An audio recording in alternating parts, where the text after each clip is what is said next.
Қайырлы күн баршаңызға, менің каналыма қош келдіңіздер. Бүгін сіздермен осындай нағыз ет жасалатын жасайтын боламыз. Екі ғана ингредиенттен тұрады, яғни помидор мен болгар бұрышы мен чесноктан тұрады. Видеоның соңына дейін көрмес бұрын менің Instagram мен TikTok парақшама тіркелуді ұмытпаңыздар.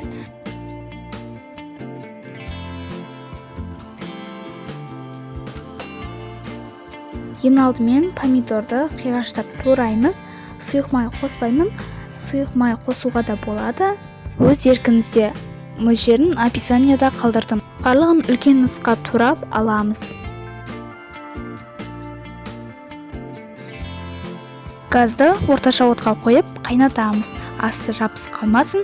Қайнаған соң қатты отқа қоямыз. Астын қозғап қойыңыздар, жабыс қалмасын. Ал қызыл болгар бұрышын 4 бұрыштап тураймыз. Болгар бұрышының қызыл қанық піскен түрін алған дұрыс.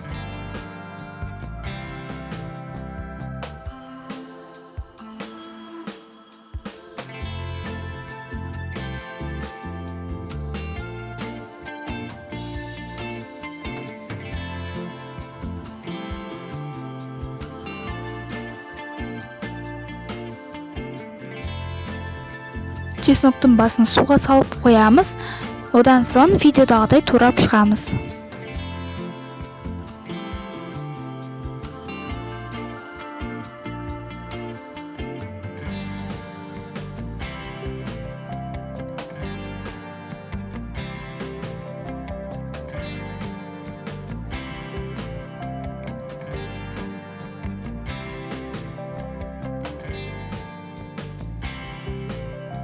Енді кинзаны видеодағыдай турап шығатын боламыз.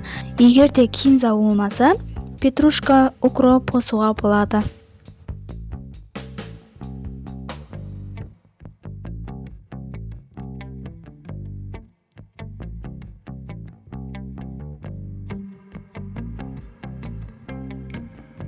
Қызанақтың өзін 45 минуттай қайнатып алдым. Үстіне болгар бұрышын, туралған сарымсақты бірге саламыз. Барлығын жақсылап араластырамыз. Араластырып болғаннан кейін қатты отқа қойып қайнатамыз. Болгар бұрышын салғанда қайнамай қалады, сол үшін отын қаттыға қойып аламыз.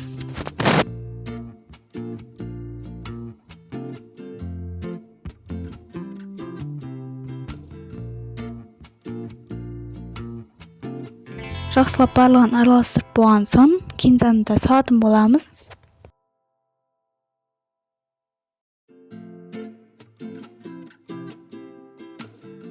Кинзаны салдым, енді үстіне 3 ас қасық толтырмай тұз салатын боламыз.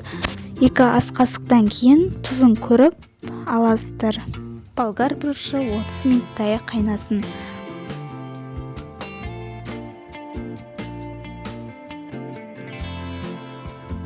Қатты езілмей, үстінен 1 ас қасық қант саламыз. Бұл қызанақ қышқыл болмас үшін. Енді банканы, крышканы тазартып, стерильдеп қоямыз.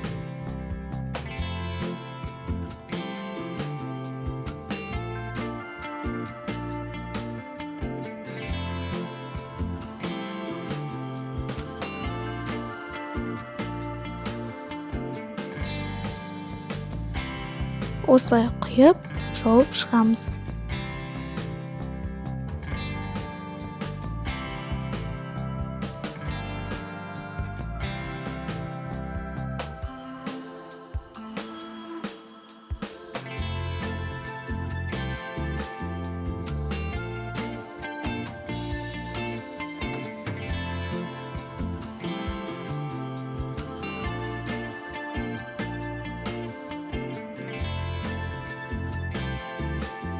Жалпы барлығын 1,5 сағат қайнаттым.